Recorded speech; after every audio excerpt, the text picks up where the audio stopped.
Hello everyone, कैसे हैं आप लोग। उम्मीद करता हूँ पहले की तरह आप लोग बहुत ही अच्छे होंगे और अच्छे से अपने एग्जाम का प्रिपरेशन कर रहे होंगे। मेरा नाम है संजीव कुमार।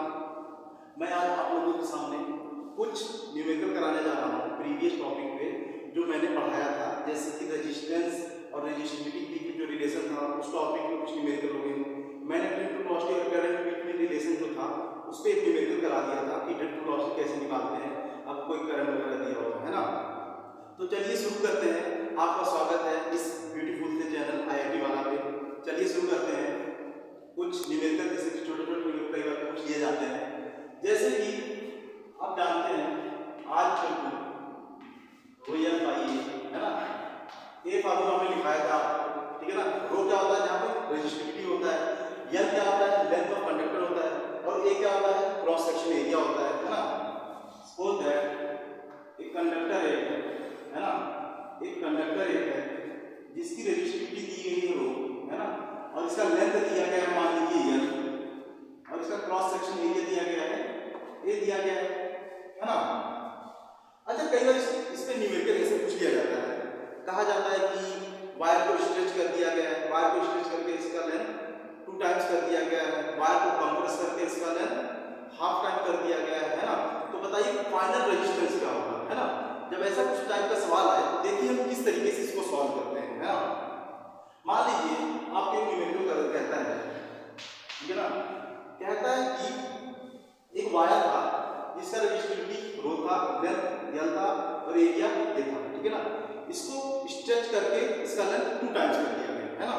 मान लो आपने इसी वायर को स्ट्रेच करके 2 टाइम्स कर दिया, है ना, इसको 2 टाइम्स कर दिया, ठीक है ना। पहले लेंथ था एल, अब लेंथ क्या हो जाएगा, 2 टाइम्स आपने लेंथ कर दिया तो अब लेंथ हो जाएगा 2l, है ना। अगर आपसे पूछ दिया जाए कि फाइनल रेजिस्टेंस बता दो जब हमने वायर को स्ट्रेच कर दिया 2 टाइम्स, जब हमने वायर को स्ट्रेच कर दिया तो फाइनल रेजिस्टेंस बता दो, है ना। उन्होंने आपने कहा चलिए ठीक है, हमने 2 टाइम्स स्ट्रेच कर दिया, ठीक है ना, लेंथ हो गया 2l, ठीक है। और अच्छा, क्रॉस सेक्शन एरिया क्या वही रहेगा, क्रॉस सेक्शन एरिया वही रहेगा, नहीं रहेगा ना भैया। पहले क्रॉस सेक्शन एरिया ये था, है ना, स्ट्रेच करने का एरिया कुछ कम हो जाएगा ना यार, थोड़ा बहुत, है ना। तो मान लेते कुछ भी एरिया होगा, मान लीजिए इसका एरिया क्या हो गया, a1 हो गया, है ना। मान लीजिए इसका एरिया a1 हो गया, ठीक। अच्छा, रेजिस्टिविटी चेंज होती है क्या बेटा, नहीं चेंज होती, रेजिस्टिविटी वही रहेगी, ठीक है ना, रेजिस्टिविटी वही रहेगी, सेम मेटल है। तो आपसे क्या पूछा है, फाइनल बता दीजिए r डैश, है ना। मान लीजिए r1 बता दीजिए, मान लीजिए फाइनल रेजिस्टेंस चेंज हो गया, क्या हो गया, r से r1 हो गया, है ना। तो आप कैसे करेंगे यार, आप कैसे करेंगे। अच्छा, r1 शुरू क्या हो जाएगा, रो, और लेंथ क्या हो गया, 2l हो गया, ठीक है ना। और एरिया क्या हो गया, पहले ये था, अब क्या हो गया, ये डैश हो गया, ये a1 हो गया यार, है ना, इतना हो गया। अच्छा, ये देखो यहाँ पे तो एरिया अलग हो गया, डिफरेंट हो गया, है ना। वहां पे तो ये था, तो यहाँ पे एरिया की वैल्यू कैसे निकालेंगे, एरिया चेंज हो गया ना, लेंथ 2 टाइम्स का आपने 2 टाइम्स कर दिया, पर एरिया चेंज हो गया, a से a1 हो गया, ठीक है ना। तो कैसे निकालेगा एरिया की वैल्यू, है ना। अच्छा, ये देखो जो वॉल्यूम था, वॉल्यूम नहीं चेंज होगा ना, वॉल्यूम थोड़ी चेंज होगा, आप स्ट्रेच कर दो, है ना, आप स्ट्रेच कर दो, उसका वॉल्यूम थोड़ी चेंज होगा, जितना वॉल्यूम का वॉल्यूम तो उतना ही रहेगा ना। तो हम यहाँ पे क्या वॉल्यूम कंजर्वेशन लगा सकते हैं सिंपली, है ना। अगर हम वॉल्यूम कंजर्वेशन लगा दें, है ना, वॉल्यूम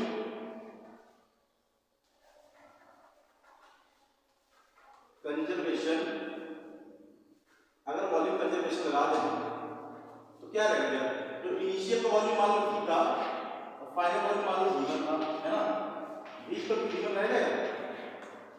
तो यहाँ पे क्या हो जाएगा, एरिया पहले क्या था, पहले वॉल्यूम क्या था, एरिया इनटू लेंथ, और फाइनल वॉल्यूम क्या हो जाएगा, एरिया a1 और लेंथ कितना हो गया, पहले l था लेंथ, बाद में l क्या हो, लेंथ क्या हो गया, 2l हो गया लेंथ, है ना। अच्छा, फाइनल एरिया यहाँ से क्या रहेगा, a1 इक्वल्स टू l से l कैंसिल आउट हो गया, a1 इक्वल्स टू a/2l, है ना। अब क्या हम रख सकते हैं इसकी जगह, a1 की जगह a1 को कितना रखते हैं, क्या रखेंगे यार, r1 equals to rho 2l divided by a/2 रख देंगे यार, टू क्या करेगा, ऊपर चला जाएगा, क्या हो जाएगा 4 2 जा 4 रो यल डिवाइडेड बाय ए, है ना, कितना आ गया r1 equal to 4 rho L divided by A, ठीक है ना। अच्छा देखो क्या आया, r1 वैल्यू क्या है, r1 इक्वल टू आया हमारा 4 रो यल डिवाइड बाय ए, है ना, 4 रो यल बाय ए की वैल्यू क्या है, रो यल बाय ए की वैल्यू r का इनिशियल था, तो क्या आ जाएगा r1 equal to 4 times r, देखा यार, मतलब जो रेजिस्टेंस है यार, जो रेजिस्टेंस है 4 टाइम्स बढ़ जा रहा है, उसकी लंबाई को हम स्ट्रेच करते हैं, है ना। अगर आप स्ट्रेच करें 2 टाइम्स रेजिस्टेंस बढ़ता है 4 टाइम्स, है ना, अगर आप 2 टाइम्स स्ट्रेच करें रेजिस्टेंस बढ़ रहा है 4 टाइम्स, है ना। अच्छा इसी तरीके से अगर कंप्रेस कर दिया, और इसी तरीके से कंप्रेस कर दिया तो यानी कि लेंथ का हाफ कर दिया गया, तब भी आप निकालोगे आप सेम मेथड से, है ना। अगर लेंथ का हाफ कर दिया गया, मान लीजिए ये कहा कि हमने लेंथ का हाफ करके अब रेजिस्टेंस बताओ, ठीक है, अगर आपने लेंथ का हाफ कर दिया, पहले मान लो लेंथ क्या है l का, तो आपने कर दिया l/2 कर दिया है, तो आप सेम लगा दो मैंने, मान लो लेंथ को कम कर दिया l/2 कर दिया, तो आप क्या लगाओगे r1 equal to row l/2 का l है ना डिवाइड बाय एरिया क्या a1, मान लो चेंज हो गया a1 हो गया, है ना, ठीक है। तो आपने क्या किया, मान लो a1 की वैल्यू मान लो, आप इतना कंफ्यूजन में बात a1 का a2 मान लो, है ना, कंप्रेस करने से a2 मान लो, ठीक है। अब इसको क्या मान लो a2, ठीक, और यहां पे क्या निकालना है r2।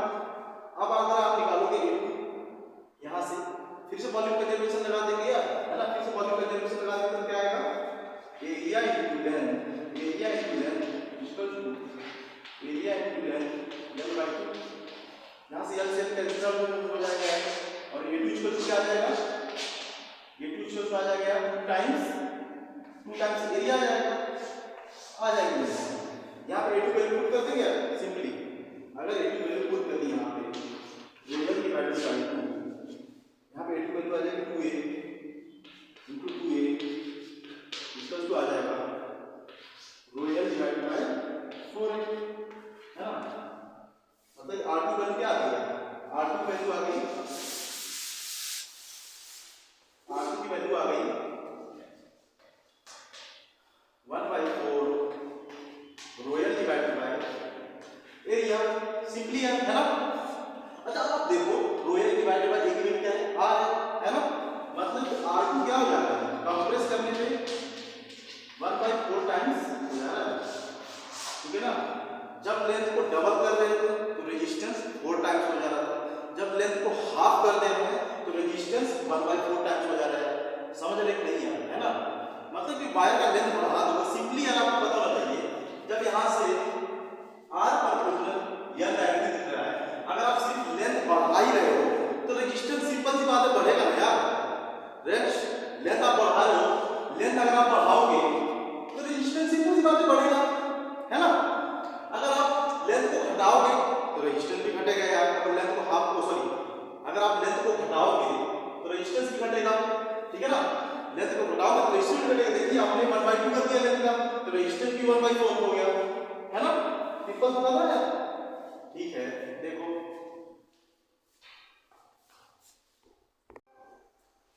अच्छा यार, जो नेक्स्ट टॉपिक है हम करंट डेंसिटी लेते हैं ना, कि आखिर करंट डेंसिटी होता क्या है ना, करंट डेंसिटी होता क्या है। तो देखिए करंट डेंसिटी क्या होता है। अच्छा मान लीजिए आपके पास एक कंडक्टर दिया गया है ना, आपके पास एक कंडक्टर दिया गया है जिसमें आपने क्रॉस सेक्शन एरिया दिया है, जिसमें आपने एक क्रॉस सेक्शन एरिया दिया, मान लीजिए एरिया, है ना। अच्छा जो इसमें करंट फ्लो हो रहा है कंडक्टर में, सपोज दैट आई फ्लो हो रहा है ना, तो जो करंट डेंसिटी होती है ना यार, जो करंट डेंसिटी होती है ना जे वेक्टर, है ना, वो होता है आई डिवाइड बाय ए। अच्छा इसका मतलब क्या हुआ, इसका मतलब क्या हुआ, इसका मतलब ये हुआ यार कि करंट क्या है, करंट एक स्केलर क्वांटिटी था, है ना, तो हमको करंट जैसा ही कुछ वेक्टर क्वांटिटी चाहिए था जो करंट की तरह ही वर्क करे, है ना। तो हमने क्या ले लिया है करंट डेंसिटी ले ली है। अच्छा करंट डेंसिटी होता क्या है? Current density is nothing but it is current per unit area. जो पर यूनिट एरिया में जितना करंट फ्लो होता है यार वही हमारा करंट डेंसिटी होता है। पर यूनिट एरिया में जितना करंट हमारा फ्लो होता है वही हमारा क्या होता है? करंट डेंसिटी होता है ना। अच्छा तो करंट डेंसिटी की डायरेक्शन होती है, जो करंट डेंसिटी डायरेक्शन होती है ना, वो जो करंट की डायरेक्शन होती है वही करंट डेंसिटी की डायरेक्शन होती है ना। जो करंट की डायरेक्शन होती है वही करंट डेंसिटी की डायरेक्शन होती है यार, ठीक है ना। अच्छा देख लीजिए, अच्छा ये सब फार्मूले को वैलिड होने के लिए, ये सब फार्मूले को वैलिड होने के लिए यहाँ पे क्या क्या देखा जा रहा है? यहाँ पे जो करंट डेंसिटी है करंट के पैरेलल है, दोनों के डायरेक्शन सेम है ना यार। इस फार्मूले को वैलिड होने के लिए देखो जो करंट डेंसिटी है जे वेक्टर वो क्या है? करंट के पैरेलल है ना। जो करंट डेंसिटी है दोनों डायरेक्शन सेम है, एक दूसरे के पैरेलल है ना। और दूसरा पॉइंट क्या है? जो करंट डेंसिटी है, करंट डेंसिटी ऐसे जा रहा है और एरिया कैसा है? एरिया ये है ना, मान लीजिए मेरा हाथ एरिया है और करंट डेंसिटी ये रहा है, तो जो करंट डेंसिटी है यार है ना वो एरिया के क्या है यार? यहाँ परपेंडिकुलर है ना। तो इस फार्मूले को वैलिड होने के लिए जो करंट डेंसिटी जे क्या है इस फॉर्म में अगर फार्मूला आप लिखना चाहते हैं तो जो जे वेक्टर है वो क्या है यार? एरिया के परपेंडिकुलर है ना। जे क्या है? एरिया के परपेंडिकुलर है। अच्छा एरिया वेक्टर तो सुना है, सॉरी सुना तो हो गई, मतलब एरिया वेक्टर आखिर होता क्या है ना। एरिया वेक्टर मान लीजिए कोई एरिया है ना, मान लीजिए कोई एरिया है ये है ना, तो जो एरिया वेक्टर होता है ना, जो एरिया वेक्टर होता है ना वो एरिया के हमेशा परपेंडिकुलर होता है सर। मान लीजिए आपका ये हाथ कोई एरिया है, कोई एरिया ये है ना, तो जो एरिया वेक्टर होगा ना वो हमेशा क्या होगा? उसकी डायरेक्शन क्या होगी? एरिया के परपेंडिकुलर होगी, एरिया के परपेंडिकुलर होगी है ना। तो यहाँ पे क्या हो जाएगा? ए वेक्टर है ना, जो कि एरिया क्या है? परपेंडिकुलर है ना। तो जो एरिया वेक्टर होगा वो एरिया क्या हो गया? परपेंडिकुलर होगा, एरिया के परपेंडिकुलर होगा है ना। तो यहाँ पे आप देख रहे हैं यार जिस डायरेक्शन में करंट है उसी डायरेक्शन में करंट डेंसिटी है और उसी डायरेक्शन में क्या है यार? एरिया वेक्टर भी है। मतलब कि जे वेक्टर एरिया वेक्टर के पैरेलल होना चाहिए है ना। जे वेक्टर है it should be parallel to area vector. अब यहाँ पे देखो कंफ्यूजन मत होना यार। देखिए एरिया जो है जे ऐसे करंट ऐसे जा रहा है तो करंट की डायरेक्शन में क्या है? हमारा करंट डेंसिटी भी है। तो करंट डेंसिटी जो होना चाहिए, करंट डेंसिटी जो होना चाहिए वो परपेंडिकुलर होना चाहिए एरिया के है ना। एरिया के परपेंडिकुलर है ना, परपेंडिकुलर है। और क्या होना चाहिए? जो एरिया वेक्टर है उसके पैरेलल होना चाहिए। देखिए एरिया वेक्टर की डायरेक्शन और जे की डायरेक्शन एक साथ है ना, तो एक दूसरे के पैरेलल होना चाहिए। इस टाइप का फार्मूला वैल्यू करना चाहते हैं। अच्छा इसका यूज क्या है? आप कह रहे हैं सर ऐसा क्यों बता रहे हैं? अभी देखिए मान लीजिए हमने एरिया को कुछ टेढ़ा कर दिया है ना, उसी एंगल से मोड़ दिया है ना, पर करंट की डायरेक्शन और जे की डायरेक्शन सेम है ना। तब इस फार्मूले को किस हिसाब से लिखेंगे? तो वही देखिए इस फार्मूले को किस हिसाब से लिखेंगे। सपोज दैट आपने कहा कि सर आपने कहा कि हमने कुछ ऐसा कर दिया, हमने कह दिया कि चलिए भैया आप बताइए कि एरिया कुछ मान लीजिए एरिया ए है ना, मान लीजिए एरिया ए है, मान लीजिए थीटा एंगल है ना, और करंट इसके साथ फ्लो है आई और करंट डेंसिटी क्या है? जे वेक्टर है ना। तो आपसे पूछ दिया जाए फाइंड जे वेक्टर है ना, जे वेक्टर बताइए, करंट डेंसिटी बताइए अगर एरिया ऐसा है। अच्छा तो आप सोचो मैंने क्या लिखा है कि फार्मूले वैल्यू होने के लिए क्या क्या होना चाहिए? हमने कहा चाहिए कि सर जो वेक्टर होता है जे वेक्टर होता है करंट के पैरेलल होना चाहिए है ना। जे वेक्टर सर करंट के पैरेलल है, बात खत्म, पहला है ना, पहला कंडीशन वैलिड हो गया है ना। और जो जे वेक्टर होता है यार इसके एरिया के परपेंडिकुलर होना चाहिए। जे वेक्टर यहाँ पे एरिया परपेंडिकुलर है, एरिया तो ऐसे है ना, परपेंडिकुलर नहीं है, थीटा एंगल से जुड़ा हुआ है। हम क्या करेंगे? परपेंडिकुलर ले लेंगे, एरिया क्या परपेंडिकुलर कंपोनेंट निकाल लेंगे, एरिया का कंपोनेंट निकाल लेंगे जो परपेंडिकुलर हो करंट डेंसिटी के। एरिया का वो कंपोनेंट लेंगे जो किसके परपेंडिकुलर हो? यार जे के परपेंडिकुलर हो। तो एरिया का कंपोनेंट क्या आ जाएगा? एरिया का कंपोनेंट क्या आ जाएगा? एरिया का कंपोनेंट क्या आ जाएगा? अगर ए है और थीटा है तो यहाँ पे क्या हो जाएगा? बेस के हिसाब से a थीटा हो जाएगा यार। यहाँ पे करंट डेंसिटी क्या हो जाएगा, I equals to J vector equal to I divided by, पहले ये था यार, अब क्या हो जाएगा परपेंडिकुलर जो है ये cos थीटा, क्योंकि हम चाहते हैं कि सब परपेंडिकुलर हो, है ना, ये cos थीटा, ठीक है ना, ऐसे आ गया। अच्छा तो ऐसे भी कर सकते हैं यार, जैसे अगर मान लीजिए इसका कुछ, मान लीजिए ये दिया गया है एरिया वेक्टर, है ना, आप इसको कितना समझ में आया ना, मान लीजिए ये दिया गया एरिया वेक्टर, है ना, मैंने थर्ड क्या किया था, एरिया वेक्टर जो कि जे करंट डेंसिटी के क्या होना चाहिए, पैरेलल होना चाहिए, यहाँ पे पैरेलल नहीं है, तो इसका कंपोनेंट क्या लेंगे, है ना, इसका कंपोनेंट क्या लेंगे हम, मान लीजिए जो एक दूसरे क्या है परपेंडिकुलर है, अगर ये थीटा हुआ ये 90 माइनस थीटा, इसके अकॉर्डिंग 90 माइनस थीटा माइनस 90 क्या हो जाएगा, ये थीटा हो जाएगा, है ना, ये क्या हो जाएगा, थीटा हो जाएगा, इसका कंपोनेंट क्या हो जाएगा, ये वेक्टर cos थीटा, है ना, तब भी रखोगे उसी फॉर्म में आ जाएगा हमारा इक्वेशन, है ना। अच्छा तो क्या हो जाएगा, अब देखो पैरेलल हो जाएगा इस डायरेक्शन में, है ना, दोनों डायरेक्शन जे की डायरेक्शन हो गया ये वेक्टर की, है ना। अगर यहां से हम देखा जाएगा, अगर यहां से देखिए आई स्क्वायर क्या हो जाएगा, आई स्क्वायर हो जाएगा जे a cos थीटा, है ना। अच्छा इसको वेक्टर फॉर्म में लिखते हैं, आई इक्वल टू जे, अच्छा यहां से कुछ समझ में आ रहा है आपको, यहां से कुछ समझ में आ रहा है, देखिए क्या है, दो वेक्टर का डॉट प्रोडक्ट है, दो वेक्टर का डॉट प्रोडक्ट है, तो यहां से आपका प्रूफ हो गया कि जो दो वेक्टर का डॉट प्रोडक्ट होता है हमेशा एक स्केलर क्वांटिटी देता है, इसका मतलब करंट क्या है, एक स्केलर क्वांटिटी है ना यार, करंट क्या है, स्केलर क्वांटिटी है, यहां से प्रूफ हो गया आपका, है ना, तो करंट क्या है हमारा, स्केलर क्वांटिटी, है ना। अगर इसके मैग्नीट्यूड की बात करें, अगर दोनों पैरेलल है, अगर दोनों पैरेलल है, सिंपल सा दिया गया है, अगर यहाँ पे मान लीजिए ये वेक्टर और जे इस डायरेक्शन में, है ना, तो क्या हो जाएगा यार, जे इक्वल टू क्या हो जाएगा, करंट इसमें क्या हो जाएगा, आई इक्वल टू, दोनों के बीच का एंगल क्या है, दोनों के बीच एंगल क्या है, जीरो, दोनों एक साथ पैरेलल है, तो क्या हो जाएगा यहाँ पे जे cos जीरो, क्योंकि दोनों एक दूसरे के पैरेलल है, दोनों के बीच एंगल जीरो है, आई इक्वल टू क्या हो जाएगा जे, है ना, आई इक्वल टू जे, तो जे इक्वल टू क्या हो जाएगा यहाँ से, जे इक्वल हो जाएगा आई बाई ए, ठीक है।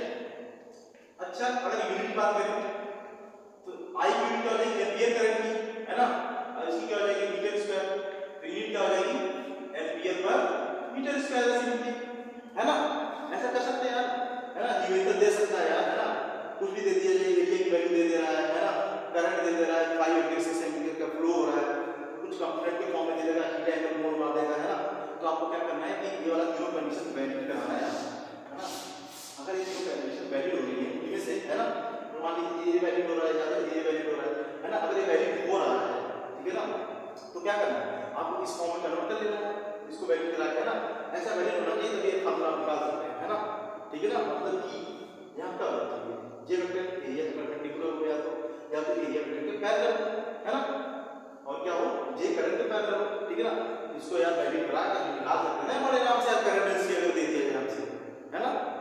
अच्छा चलिए, अच्छा अगला टॉपिक देखते हैं, अगला टॉपिक हम देखते हैं, जैसे कि अगला टॉपिक अगर हम बात करें कि कंडक्टेंस और कंडक्टिविटी, कंडक्टेंस और कंडक्टिविटी की बात करें, जो होता है कंडक्टेंस,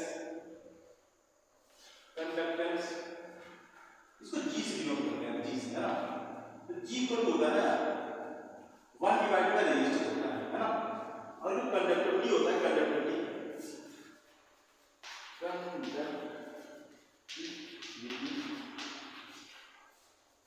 सिग्मा इक्वल होता है conductivity equal 1 divided by resistivity होता है ना, इस फॉर्म में सब डिफाइन करते हैं, ठीक है ना, कंडक्टेंस क्या होता है 1 डिवाइडेड बाय r और कंडक्टिविटी क्या होता है sigma equal to 1 divided by resistivity होता है, ठीक है ना, इस फॉर्म में डिफाइन करते हैं। अच्छा इसका यूज क्या है, इसका यूज क्या है, अगर आप पूछ लिया जाए, आपसे पूछ लिया जाए कि ओम्स लॉ का वेक्टर फॉर्म डिफाइन करो, ओम्स लॉ का वेक्टर फॉर्म डिफाइन करो, या तो कई बार पूछ लेता है कि रिलेशन बता दो भाई, अच्छा ये फार्मूला याद रखना क्या होता है, सिग्मा इक्वल टू 1 बाय और capital G equal to 1 by r, है ना। अच्छा कई बार पूछ लेता है derive the Ohm's law in vector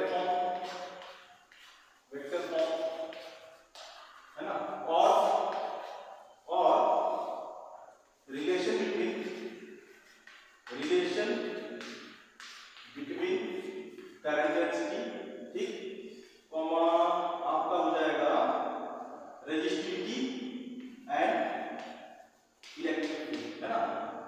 अगर आपको इस टाइप में, ठीक है ना, तो यहाँ पे देखो रजिस्टिविटी की बात कर रहा है ना। पक्का ओम्स लॉ लगा हुआ, जब ओम्स लॉ की बात कर रहे हैं कि define the Ohm's law in the vector form, है ना। तो ओम्स लॉ होता क्या है? ओम्स लॉ क्या होता है आपको पता है, V इक्वल टू होता है IR, है ना, V इक्वल टू IR।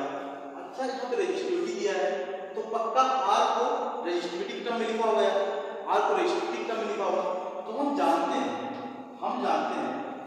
आज जब क्या होता है रो L बाई A, है ना, यहाँ पे लिख देंगे V equal to I rho L by A, है ना यार, लिख सकते हैं नहीं यार, ठीक है। अच्छा V इक्वल टू क्या होता है E की टर्म में, E की टर्म में V क्या होता है, बहुत बार बता चुके हैं, पीछे भी हम आपको बता चुके हैं, है ना। V की टर्म क्या होता है हम जानते हैं कि E इक्वल टू होता है V बाई L, है ना। यहाँ से V इक्वल टू क्या हो जाएगा, V इक्वल टू क्या हो जाएगा E into L, V equal to क्या हो जाएगा E इंटू L, यहाँ पुट कर देंगे EL इक्वल टू I, अगर एरिया को I को निकाल लिया है ना, रो इंटू L। अच्छा ये दोनों साइड यहाँ कैंसिल आउट कर ले, ये देखो कैंसिल आउट कर दिया, बचा क्या यार, देखो यहाँ पे बचा क्या, यहाँ पे बहुत ही खूबसूरत सा रिलेशन आ रहा है, E इक्वल टू आ रहा है 1 बाय I बाई A क्या लिख सकते हैं, I बाई A की करंट डेंसिटी होता है ना, सिंपल सी बात, J इनटू रो बचा, है ना। यहाँ से कुछ समझ में आ रहा है, ठीक है, समझ रहे हैं ना। I बाई A क्या होता है करंट डेंसिटी होता है, और ये क्या होता है इलेक्ट्रिक फील्ड होता है, ठीक है, और रो क्या होता है रेजिस्टिविटी होता है यार, है ना। अच्छा ये देखो अगर हम बात करें कंडक्टर की बात करें तो कंडक्टर क्या होता है, ऐसे करके दिया रहता है ना। अगर इसमें करंट I फ्लो हो रहा है ना, करंट I फ्लो हो रहा है, उसी डायरेक्शन में क्या होता है J होता है ना।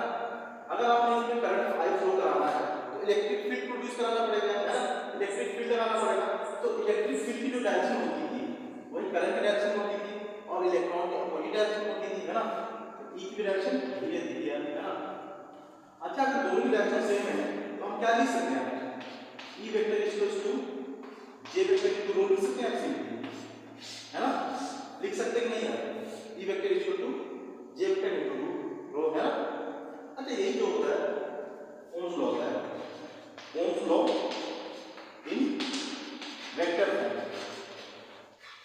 फॉर्म, है ना, Ohm's law in vector form.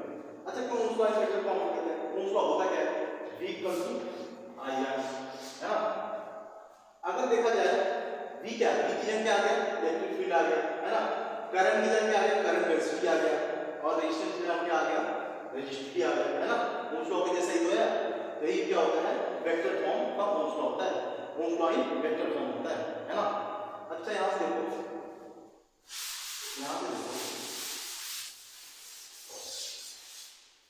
अगर हम इससे ऐसा निकाला अपने रिलेशन, अगर हम लोग क्या करें इसे डिवाइड कर लें 1 बाई 2, है ना। अच्छा यही क्या है सिग्मा था यार, यही तो कनेक्टिविटी था ना, सिग्मा इनटू E वेक्टर, ठीक है। इस फॉर्म में ये लगा दो यार वेक्टर फॉर्म ओम्स लॉ, है ना। कंफ्यूजन है ना, ऑप्शन में कई बार पूछ लेता है यार, और भी कॉम्पिटिटिव एग्जाम पूछता है, नीट वगैरह पूछ लेता है ना, तो आपको याद रखना पड़ेगा कैसे होता है, कैसे याद करना है, V इक्वल टू IR की तरह याद करना है ना, V इक्वल टू IR की तरह याद करना है कि V की जगह क्या रख दिया इलेक्ट्रिक फील्ड रख दिया है, I की जगह क्या रख दिया करंट डेंसिटी रख दिया है, और रो की जगह रेजिस्टेंस जगह क्या रख दिया रेजिस्टिविटी रख दिया है। सिंपली आपको याद आ जाएगा, है ना, याद आ जाएगा ना। अच्छा देखो अगर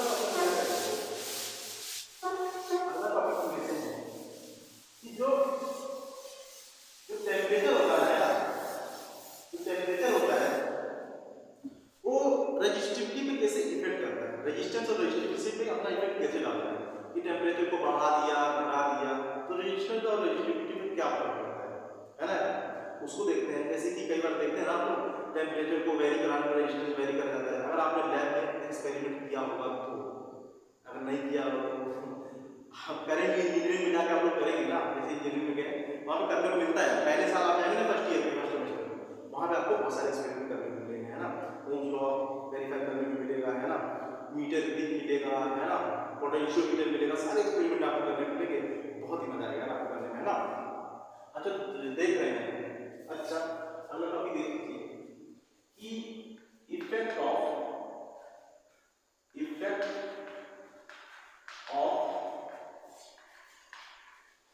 temperature on resistance and resistivity,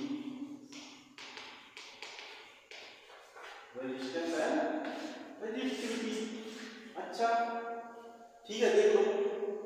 अच्छा रेजिस्टेंस का फॉर्मूला क्या होता है, रिलैक्सेशन टाइम और इलेक्ट्रॉन डेंसिटी टर्म में मैंने आप लोग कराया था, याद करने पड़ेगा सारे फार्मूले आपको, है ना। जैसे कि रेजिस्टिविटी का फार्मूला तो आप लिख देंगे कि सर ये होता है ना, क्या होता था, रो इक्वल टू क्या होता था यार, आर इक्वल क्या होता था, R equal to rho L by A, है ना। यहाँ से रेजिस्टिविटी इक्वल क्या होता था यार, rho equal to R A by L, है ना। रेजिस्टिविटी और रेजिस्टेंस का रिलैक्सेशन टाइम कितना क्या होता था formula, R equal to ML divided by T square, यानी होता था, है ना, ये होता था इसके फॉर्म में, है ना। और रेजिस्टिविटी के फॉर्म में क्या होता था, एरिया किधर मल्टीप्लाई हो जाएगा, ठीक, और लेंथ का डिवाइड हो जाएगा, क्या हो जाएगा यहाँ पे M divided by tau T square M, है ना। ये दोनों फॉर्म होते थे, है ना, इस दोनों फॉर्म में होता था। तो हमको देखना क्या है, हम टेम्परेचर बढ़ाएंगे, देखेंगे कि कैसे कैसे इफेक्ट करता है, कैसे कैसे इफेक्ट करता है। रोज फिर क्या करेगा, M divided by tau T square M, है ना। टेम्परेचर बढ़ाने में क्या देखेंगे आप, कैसे कैसे इफेक्ट पड़ता है, रिलैक्सेशन टाइम पे क्या इफेक्ट पड़ता है ना, इलेक्ट्रॉन डेंसिटी पे क्या इफेक्ट पड़ता है। अच्छा चलिए देखते हैं। अच्छा पहला कंडीशन देते हैं यार, क्योंकि अलग अलग टाइप के मेटल होते हैं, जैसे कि आपका कंडक्टर हो गया, सेमी कंडक्टर हो गया, एलॉय हो गया, है ना यार, अलग अलग टाइप की चीजें होती हैं, है ना। तो अच्छा पहला कंडीशन लेके चलते हैं, मेटल के लिए चलते हैं, है ना, बाकी सब बात देख लेंगे। कंडक्टर के लिए है ना, और कंडक्टर फॉर कंडक्टर, अच्छा यार कंडक्टर की बात करें तो कंडक्टर मान लीजिए ये रहा कंडक्टर, है ना। पहले रेजिस्टेंस देखते हैं ना, रेजिस्टेंस क्या वेट पड़ता है। मान लीजिए इसमें ढेर सारे इलेक्ट्रॉन होते हैं, आपको पता होना चाहिए, है ना, इसमें ढेर सारे इलेक्ट्रॉन होते हैं, अप्रोक्सीमेटली 10 टू द पावर 28 पर मीटर क्यूब होते हैं, अप्रोक्सीमेटली, है ना, अप्रोक्सीमेटली 10 टू द पावर 28 पर मीटर क्यूब होते हैं। मतलब 1 मीटर क्यूब का अगर आपका 1 मीटर क्यूब का अगर आपका कंडक्टर है तो उसमें approximately 10 to the power 28 metre 28 electron होते हैं 1 मीटर क्यूब में, है ना, अप्रोक्सीमेटली। अच्छा अब बात की जाए टेम्परेचर की, टेम्परेचर वाला डिपेंड करता है।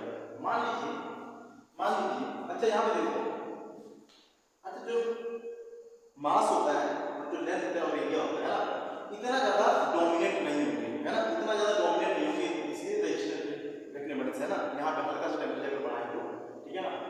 और जो कि ये जो होगा चार्ज हो इलेक्ट्रॉन, ये भी नहीं ज्यादा वेट करेगा, है ना। तो यहाँ पे मेन क्या क्या बच जा रहा है, मेन यहाँ बच जा रहा है टाउ बच जा रहा है और इलेक्ट्रॉन डेंसिटी हो जाती है ना। इन्हीं का टेम्परेचर बढ़ाने से कुछ ना कुछ वेरिएशन आएगा, जिनकी वजह से रेजिस्टेंस और रेजिस्टिविटी पे फर्क आएगा यार, है ना। चलो देखते हैं टाउ, पहले टाउ को देखते हैं फिर एम को देखते हैं, है ना। अच्छा टाउ होता क्या है, रिलैक्सेशन याद है कि रिलैक्सेशन, ये ना याद है आपको, रिलैक्सेशन टाइम होता था टाउ, ये भूल गए सब, सर भूल गए, है ना, नाम नहीं याद है ना, कल ही तो पढ़ाया था यार, लेक्चर फिर से देख लेना, जिन्होंने देखा होगा इसके पहले वाला लेक्चर, है ना। और यह क्या होता था, इलेक्ट्रॉन डेंसिटी होता था, है ना, इलेक्ट्रॉन डेंसिटी होता था, या तो number of electron per unit volume होता था, है ना, ये दो होता था। अच्छा तो देखो, अच्छा रिलैक्सेशन टाइम होता क्या था कि जो दो सक्सेसिव कोलिजन होते थे, मान लीजिए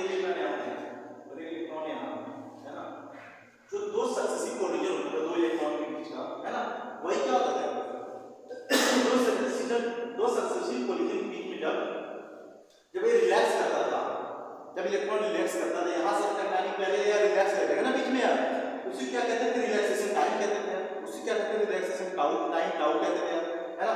अच्छा ये बताओ इन दोनों का कोलिजन हो रहा है, मान लीजिए इलेक्ट्रॉन और इलेक्ट्रॉन है ना, इन दोनों का मान कोलिजन होने जा रहा है, इन दोनों कोलिजन होने जा रहा है, तो बीच में क्या कर रहे हैं रेस्ट कर रहे हैं है ना। अच्छा जब टेम्परेचर बढ़ाते हैं ये क्या हो जाते हैं एक्साइटेड हो जाते हैं है ना, एक्साइटेड हो जाते हैं तो जल्दी जल्दी वाइब्रेट करने लगते हैं, जल्दी जल्दी वाइब्रेट करने लगते हैं, तो ये रिलैक्स करने का टाइम होता है ना वो रिड्यूस हो जाता है, जल्दी जल्दी कोलिजन होता है, टेम्परेचर बढ़ाएं जल्दी जल्दी वाइब्रेट होगा और जल्दी जल्दी एक दूसरे के साथ है ना कोलाइड होगा है ना, तो रिलैक्स करने का टाइम क्या हो जाता है कम हो जाता है। अगर रिलैक्स करने का टाइम कम हो जाएगा टेम्परेचर बढ़ाने से तो टाउ वैल्यू क्या हो जाएगी कम हो जाएगी है ना, रिलैक्स करने का टाइम कम हो जाएगा मतलब कि रिलैक्सेशन टाइम भी कम हो जाएगा, मतलब कि टेम्परेचर बढ़ाने का आपने देखा कि सर टेम्परेचर बढ़ाने का हमने देखा कि जो टाउ है ना सर डिक्रीज हो रहा है कि आराम करने का टाइम कम हो रहा है। अरे यार मतलब कि आपको एक तवे में खड़ा कर दिया है ना, आपको एक तवे में खड़ा कर दिया है और टेम्परेचर बढ़ा रहे धीरे धीरे तवे का है ना, आपको जब हीट महसूस होगा ना आप तुरंत उछल के भागोगे ना, पहले तो आराम से तवे में चल रहे थे ठंडा था है ना, अब जैसे जैसे आराम से रिलैक्स कर रहे थे आपका रिलैक्सेशन टाइम काफी था, अब जैसे आपने टेम्परेचर बढ़ाया आप बहुत तेजी से भागे है ना, बहुत ही कम रिलैक्स किया आपने, तुरंत रिलैक्सेशन कम ही रिलैक्सेशन टाइम में आप तुरंत भाग गए यार है ना, तो टेम्परेचर बढ़ाने क्या हुआ रिलैक्सेशन टाइम हमारा डिक्रीज हो गया। अगर रिलैक्सेशन टाइम डिक्रीज हो गया तो क्या हो गया अगर यहाँ को तक देख रहे हैं अभी के लिए थोड़ी देर के लिए तो क्या हो गया अगर टाउ डिक्रीज होगा तो आज डिक्रीज होगा है ना। अच्छा यन को देख लेते हैं, अब यन को देख लेते हैं कि टेम्परेचर बढ़ाने का यन में क्या इफेक्ट पड़ता है। अच्छा यन होता क्या है नंबर ऑफ फ्री इलेक्ट्रॉन पर मीटर क्यूब है ना, या तो इलेक्ट्रॉन डेंसिटी या तो नंबर ऑफ फ्री इलेक्ट्रॉन पर मीटर क्यूब होता है ना। अच्छा जो कंडक्टर होता है ना इसमें पहले से ही बहुत सारे फ्री इलेक्ट्रॉन होते हैं, पहले से ही 10⁻28 इलेक्ट्रॉन 10⁻28 बहुत इलेक्ट्रॉन होता है, बहुत सारे इलेक्ट्रॉन होते हैं 10⁻28 है ना। तो हीट करने में क्या होता है ना ज्यादा इलेक्ट्रॉन नहीं प्रोड्यूस होते है ना, ज्यादा इलेक्ट्रॉन नहीं आने होते, बहुत ही कम अमाउंट में इलेक्ट्रॉन आने, ऐसा नहीं कि बिल्कुल नहीं प्रोड्यूस हुए इलेक्ट्रॉन है ना, थोड़े बहुत इलेक्ट्रॉन होते हैं प्रोड्यूस होते हैं थोड़े बहुत इलेक्ट्रॉन है ना। तो क्या होता है कि टेम्परेचर बढ़ाने से बहुत ही कम अमाउंट में इलेक्ट्रॉन क्या होता है इंक्रीमेंट होता है ना, तो इसका टेम्परेचर बढ़ाने में इसके कंपेरिजन में नेग्लिजिबल इफेक्ट पड़ता है, मतलब कि डोमिनेट कौन होगा टेम्परेचर बढ़ाने में, टेम्परेचर बढ़ाने में रिलैक्सेशन टाइम डोमिनेट होगा है ना, टेम्परेचर यहाँ पे बढ़ाने से है ना, यहाँ पे टेम्परेचर बढ़ाने पे यन पे ज्यादा फर्क नहीं पड़ रहा है, यन पे ज्यादा फर्क नहीं पड़ रहा है, यहाँ पे डोमिनेट कौन सा हो रहा है टेम्परेचर बढ़ाने पे रिलैक्सेशन टाइम ज्यादा डोमिनेट हो रहा है, रिलैक्सेशन टाइम घट जा रहा है, ढेर सारे इलेक्ट्रॉन फटाफट एक दूसरे के साथ कम ही रिलैक्सेशन टाइम को कोलिजन कर रहे हैं, जब रिलैक्सेशन टाइम कम हो गया तो टाउ की वैल्यू कम हो गई, टाउ की वैल्यू कम हो गई तो रेजिस्टेंस बढ़ गया, रेजिस्टेंस क्या हो गया बढ़ गया। इसी तरीके से यहाँ भी है ना, टाउ घटेगा तो रेजिस्टेंस बढ़ेगा, इधर ज्यादा डोमिनेंट है नहीं है ना, तो रेजिस्टेंस भी क्या करेगा रेजिस्टिविटी क्या होगी बढ़ेगी है ना, रेजिस्टिविटी भी बढ़ेगी रेजिस्टेंस बढ़ेगा है ना, किसके लिए कंडक्टर के लिए बात कर रहे हैं ऐसे है ना। अच्छा ग्राफ की बात कर लीजिए, इन दोनों के बीच में ग्राफ देख लीजिए, ग्राफ के साथ है, ग्राफ के साथ है, ग्राफ के साथ है, मान लो इनका आंसर आपने ऐसा ये रहा हमारा रेजिस्टिविटी और ये रहा हमारा टेम्परेचर है ना, तो जैसे जैसे टेम्परेचर बढ़ा रहा है वैसे वैसे रेजिस्टेंस रेजिस्टिविटी क्या हो रहा है इंक्रीज कर रहा है ना, पहले कुछ ना कुछ होगा है ना, मान लो यहाँ से 0 से स्टार्ट करें पहले कुछ ना कुछ रेजिस्टिविटी रेजिस्टेंस हो गया है ना, तो जैसे जैसे टेम्परेचर बढ़ा रहे हैं हम देख रहे हैं कि रेजिस्टेंस और रेजिस्टिविटी क्या कर रहा है धीरे धीरे बढ़ता जा रहा है, धीरे धीरे बढ़ता जा रहा है ना। जनरली ग्राफ इसकी होता है कॉपर मेटल की होता है, कॉपर मेटल की है जनरली ग्राफ है ना, और भी मेटल आएंगे लगभग इसी प्रकार का हल्का फुल्का चेंज हो जाएगा है ना, तो जनरली इंक्रीज करेगा टेम्परेचर बढ़ाने के कंडक्टर के लिए है ना, इस टाइप का ग्राफ आएगा। अच्छा अब देख लिया जाए किसके लिए सेमीकंडक्टर के लिए देख लिया जाए, सेमीकंडक्टर। अच्छा बात करें सेमीकंडक्टर की, सेमीकंडक्टर है ना, बोल कर नहीं हो रहे आप लोग यार, बस लगा लगातार पढ़ते जाने को बोल रही कह रही सर तुम मजाक नहीं कर रहे सर, कोई गाना नहीं गाना, गाना गा देंगे कभी टाइम मिलेगा तो थोड़ा पढ़ दो क्योंकि एग्जाम आने वाले हैं, है ना, थोड़ा सीरियस पढ़ाई कर लेते हैं, अभी पढ़ लेंगे बाद में देखेंगे, गाना गा लेंगे कभी, ठीक है ना। अच्छा देखो सेमीकंडक्टर में क्या होगा, रेजिस्टेंस और एक्टिविटी क्या फर्क पड़ेगा। रेजिस्टेंस क्या था, Nm divide by tau E square Nm, है ना। तो मान लीजिए अच्छा सेमीकंडक्टर क्या है, सेमीकंडक्टर है ना, मतलब कि क्या कुछ कुछ कंडक्टर की तरफ बिहेवियर होता है ना, और कुछ कुछ सेमीकंडक्टर की तरफ होता है ना, ऐसे वाले मतलब इसमें प्रॉपर्ली इलेक्ट्रॉन होते हैं जितने ज्यादा उसमें होते हैं, है ना, मतलब प्रॉपर्ली कंडक्टर की तरफ नहीं करता, है ना, इसमें कुछ उसकी कंपेरिजन बहुत ही कम इलेक्ट्रॉन होते हैं, है ना, इलेक्ट्रॉन बहुत ही कम होते हैं ना।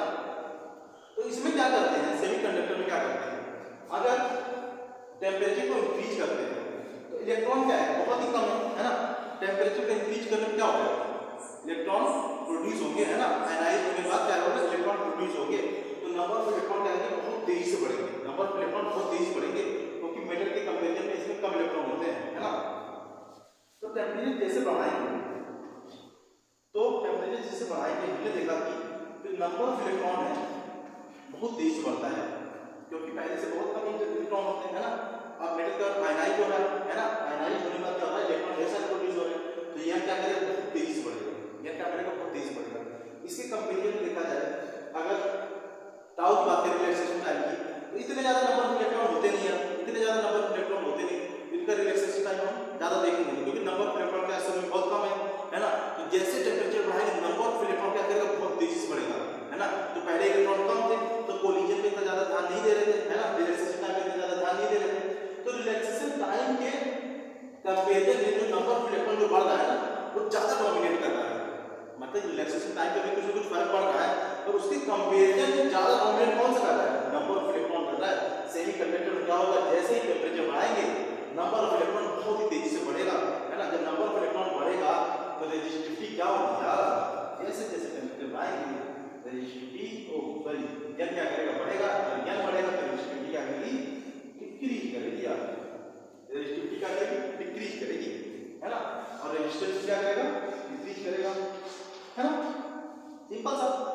अच्छा बात करें ग्राफ की, ग्राफ कैसा होगा, आप लोग ग्राफ ड्रॉ करिए, पता है फिर ये बातें तो देख लो ग्राफ क्या होगा, ऐसे करके मान लीजिए, है ना, ऐसे करके दिया गया है टेम्परेचर और रेजिस्टिविटी, तो कह दो कि यहाँ से कुछ तो था शुरू में कुछ तो था इसका रेजिस्टेंस रेजिस्टिविटी, है ना, तो बाद में क्या हुआ, अच्छा मैंने यहाँ पे पॉइंट किया, तो सेमीकंडक्टर क्या इलेक्ट्रिसिटी की फ्लो में प्रॉब्लम करता है ज्यादा, उसमें रेजिस्टेंस ज्यादा होगा, है ना, रेजिस्टेंस उसमें ज्यादा होगा ना यार, ठीक है ना, रेजिस्टेंस ज्यादा होगा, तो यहाँ पे हमने कुछ पॉइंट ड्रॉ किया, और कंडक्टर में क्या किया रेजिस्टेंस कम होगा तो नीचे पॉइंट ड्रॉ किया, है ना। तो देखो तो क्या करेंगे, जैसे जैसे टेम्परेचर बढ़ाते जा रहे हैं यानी कि वैल्यू बढ़ती जाएगी, मतलब रेजिस्टिविटी क्या होती जाएगी घटती जाएगी, जैसे टेम्परेचर बढ़ा रहे हैं तो रेजिस्टिविटी क्या है घटती जा रही है ना, कुछ इस टाइप का ग्राफ आएगा, कुछ इस टाइप का ग्राफ आएगा, ठीक है ना, यहाँ पे ये टच नहीं करता है ना, कुछ इस टाइप का ग्राफ आएगा, डिक्रीजिंग टाइप का ग्राफ, है ना। सेमीकंडक्टर में अच्छा होते क्या है, मैग्नेटिक होता है और नाइट्रोन होता है, इस टाइप के होते हैं सेमीकंडक्टर, है ना। तो अच्छा एलॉय की बात कर ले, एलॉय अच्छा जो एलॉय होता है मिक्सचर ऑफ मेटल्स होता है ना, ये सारे मेटल्स का मिक्सचर होता है, जो एलॉय होता है, जो एलॉय होता है सॉरी यार नाइक्रोम मैग्नेटिक, नाइक्रोम और मैग्नेटिक किसमें होता है एलॉय में होता है ना। तो अच्छा रुको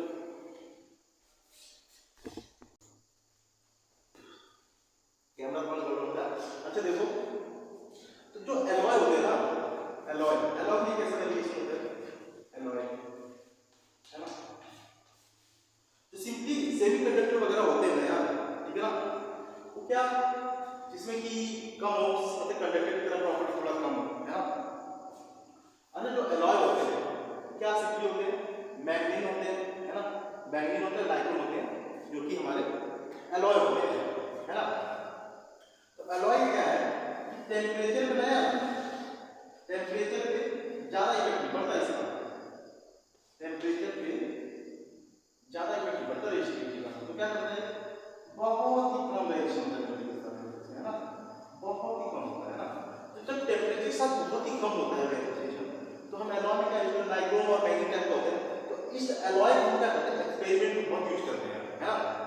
एक्सपेरिमेंट में क्या होता है कि टेम्परेचर वेरिएशन होना चाहिए ज़्यादा, है ना, उस वगैरह तभी आप वेरीफाई कर पाओगे, है ना।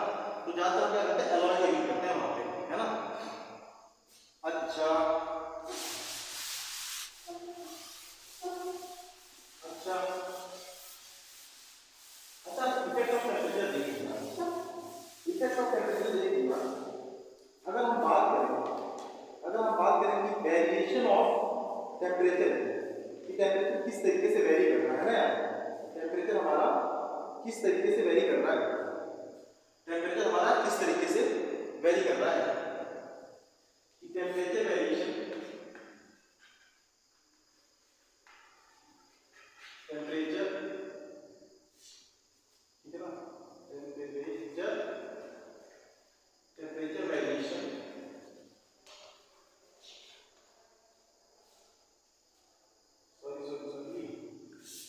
Resistance and resistivity, variation of resistance and resistivity with temperature, है ना, विद टेम्परेचर, ठीक, क्या वेरिएशन है ना, ठीक है ना यार। तो यार अच्छा जनरली लेते क्या, जैसे कि मेटल में, एक कंडक्टर में कॉपर ले लिया है, इस टाइप के ले लिया है ना यार, और सेमीकंडक्टर में क्या सिलिकॉन वगैरह टाइप की चीजें ले ली है ना, सिलिकॉन ले लिया है ना, और एल्यूमीनियम क्या लेते हैं, एल्यूमीनियम क्या लेते हैं, मैग्नीज एंड नाइट्रोन टाइप की चीजें लेते हैं, है ना, इस टाइप की चीजें लेते थे यार, है ना। तो एक्सपेरिमेंट में देखा गया कि जो टेम्परेचर का वेरिएशन होता है ना, रेजिस्टेंस और रेजिस्टिविटी के लिए, है ना, variation of resistance and resistivity with temperature कैसा होता है ना। तो देखा गया यार, जो देखा गया, हमने देखा कि जो डेल्टा आर होता है यार, जो डेल्टा आर होता है वो टेम्परेचर के साथ वेरी करता है ना। जैसे डेल्टा आर होगा, डेल्टा क्या होगा, change in temperature, change in temperature किसी टेम्परेचर पे आपने चेंज किया, मान लीजिए डेल्टा भी चेंज किया, है ना, अगर आपने टेम्परेचर चेंज किया इसमें भी डेल्टा आर में भी चेंज आएगा, है ना, और जितना ज्यादा आपका इनिशियल रेजिस्टेंस होगा उतना ही ज्यादा क्या आएगा, इसमें चेंज भी आएगा, उतना ही ज्यादा चेंज होगा, है ना। अगर दोनों कंबाइन करते हैं क्या आएगा, delta R proportional to R not D, है ना, आर नॉट डी। अगर प्रोपोर्शनलिटी हटाते हैं क्या आता है यहाँ पे, delta alpha R not D आता है, अल्फा आर नॉट डी आता है ना। अच्छा ये बताओ मेरे को, ये बताओ अगर हम यहाँ पे इसको निकालना चाहे, इंटीग्रेट करके निकालना चाहे, मान लीजिए इनिशियल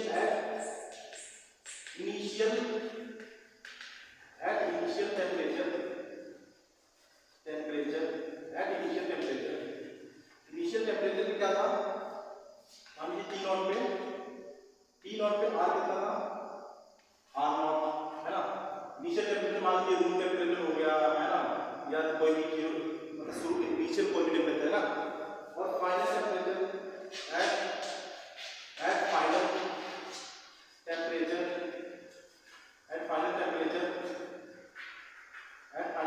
टी पे रेजिस्टेंस कितना हो गया, आर टी हो गया, है ना। तो हम क्या करेंगे, इंटीग्रेट करके कहां से आता, टी नॉट से टी तक, टी नॉट पर रेजिस्टेंस कितना था, आर नॉट, और टी पे कितना था, आर टी था यार, है ना। अब इसको अगर इंटीग्रेट करते हैं, अच्छा देखिए, मान लीजिए आपको इसको चाहिए इंटीग्रेट किया, ठीक, यहाँ तक हो गया। तो देखो यहाँ पे आर नॉट क्या है, कांस्टेंट है ना, मान लेते आर नॉट क्या है, कांस्टेंट मान लेते, और इसको कहां से कहां तक इंटीग्रेट हुआ है, R T minus R not, इसको क्या आ जाएगा, आर नॉट कांस्टेंट बाहर आ गया, है ना। अगर आर नॉट कांस्टेंट बाहर आ गया तो क्या होगा, अल्फा डी,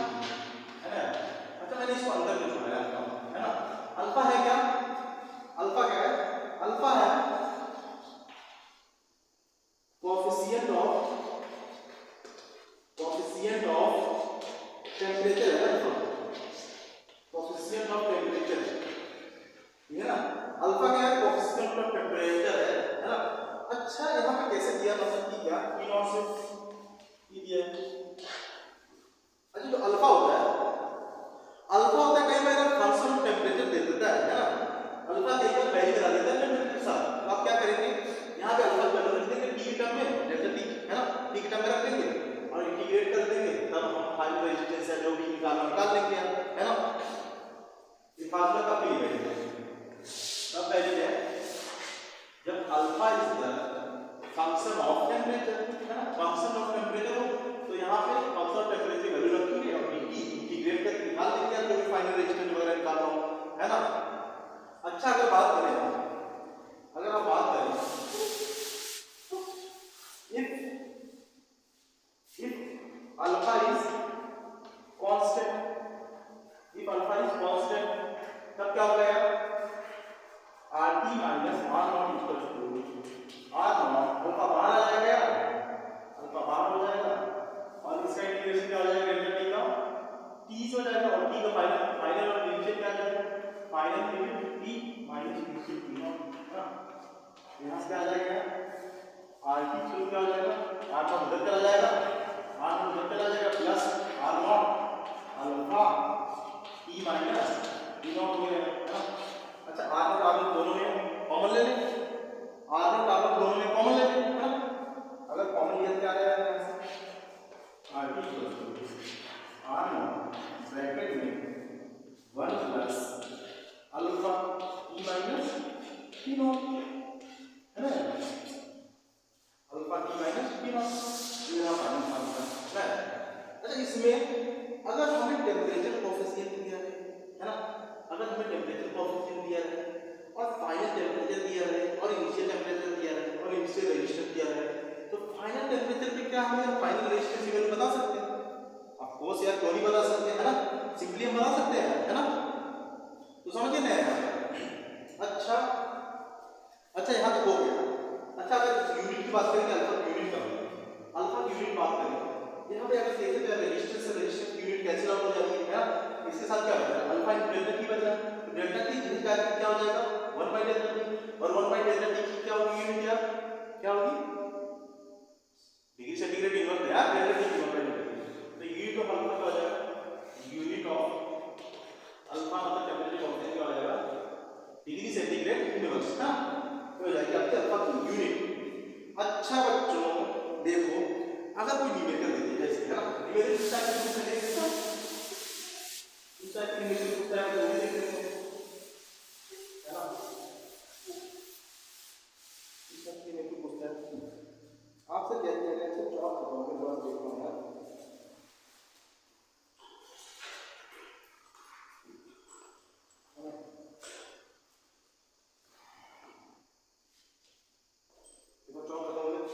जॉब मिल गए हैं, अब आगे शुरू करते हैं, देखते हैं क्या होता है ना, कौन सा न्यूमेरिकल है ना। अच्छा छोटू सा न्यूमेरिकल लेते हैं, ऐसे देखो find the temperature, find the temperature, temperature at which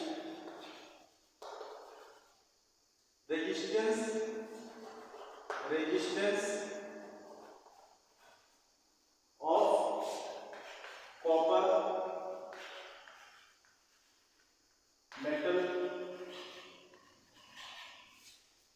will be है ना, will be double है ना। Let's if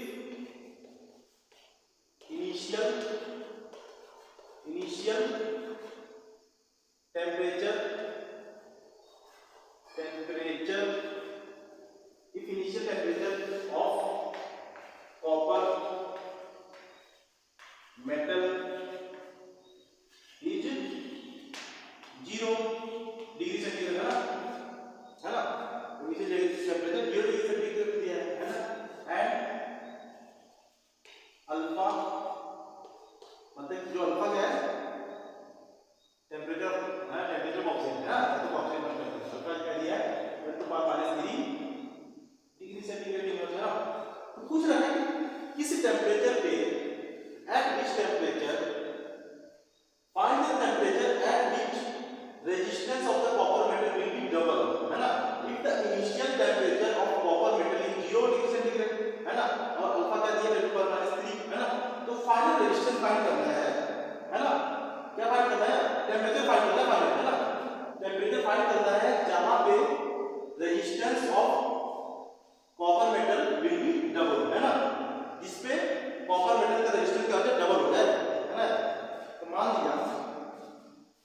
क्या था R0 मान लिया इनिशियल रेजिस्टेंस R0 है ना, और फाइनल रेजिस्टेंस मान लिया RT के ऊपर कितना R0 हो जाएगा, और इनिशियल टेंपरेचर क्या रखा है T0 क्या रखा है 0 डिग्री सेंटीग्रेड है ना। यही फार्मूला लगा देंगे RT R0 ब्रैकेट में 1 plus alpha T minus T0 लगा दीजिए है ना। तो क्या हो जाएगा, तो क्या हो जाएगा यहाँ पे, क्या हो जाएगा RT क्या है 2 टाइम्स ऑफ R0 है ना, 2 टाइम्स ऑफ R0 है, R0 ब्रैकेट में 1 प्लस अल्फा की वैल्यू क्या है 10 टू पावर माइनस 3 है ना, ब्रैकेट में t माइनस 0 है ना, 10 to power minus 3 t minus 0।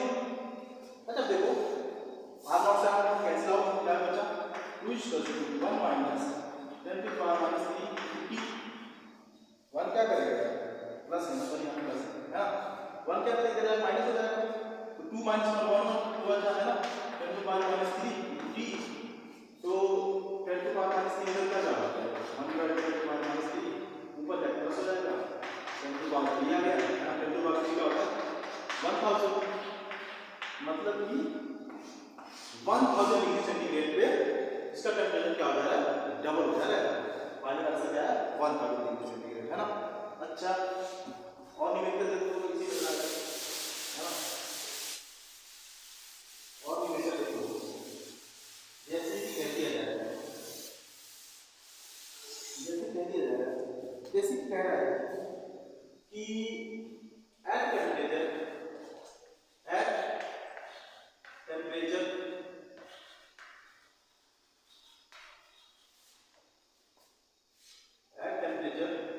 मान लीजिए जैसे कोई टेम्परेचर है आपका 25 डिग्री सेंटीग्रेड है ना, at temperature 25 degree centigrade resistance of any metal is 10 ओम है ना, and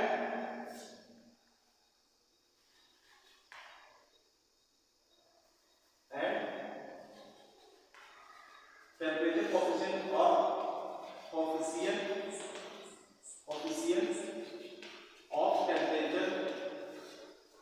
temperature of metal is 10 to the power minus 2 है ना degree centigrade inverse, then find final resistance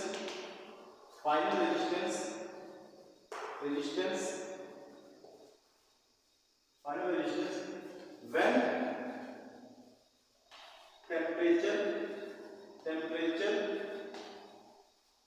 temperature of metal increases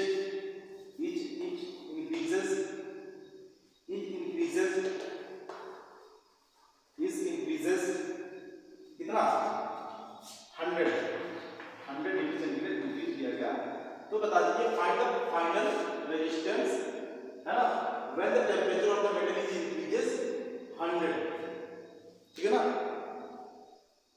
100, ठीक है ना, जब 100 हो गया है ना 25 से इंक्रीज कितना कर देगा 100 हो गया है ना, तो क्या हो जाएगा यार RT फॉर्मूला बनता है ना RT R0 ब्रैकेट में 1 plus alpha T minus T0 है ना।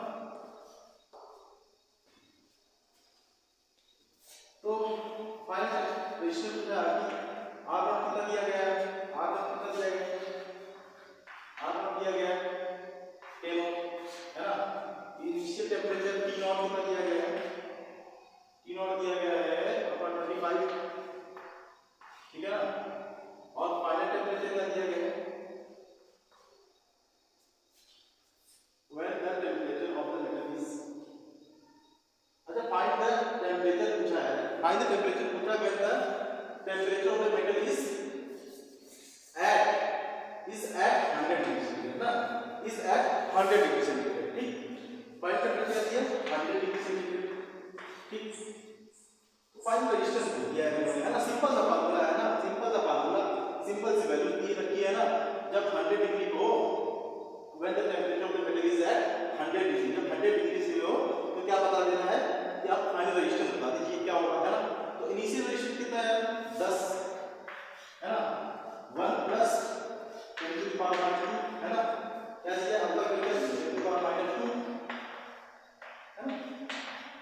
दिया गया है, क्या हो जाएगा t minus T not, t की वैल्यू क्या है 100 माइनस 25 क्या हो जाएगा 10 ब्रैकेट में 1 प्लस 2 इनटू 75 हो गया है ना, 75 क्या हो जाएगा 10 इनटू ब्रैकेट में 1 प्लस 0.75 है ना, तो कितना होगा 1.75 और 10 से मल्टीप्लाई होकर क्या हो जाएगा 17.5 है ना ओम। रेजिस्टेंस बढ़ गया, अगर रेजिस्टेंस बढ़ गया तो पक्का ये कोई ना कोई मेटल होगा, तो मेटल तो यही है ना। इस टाइप के न्यूमेरिकल ऐसे आएंगे, छोटे छोटे न्यूमेरिकल आएंगे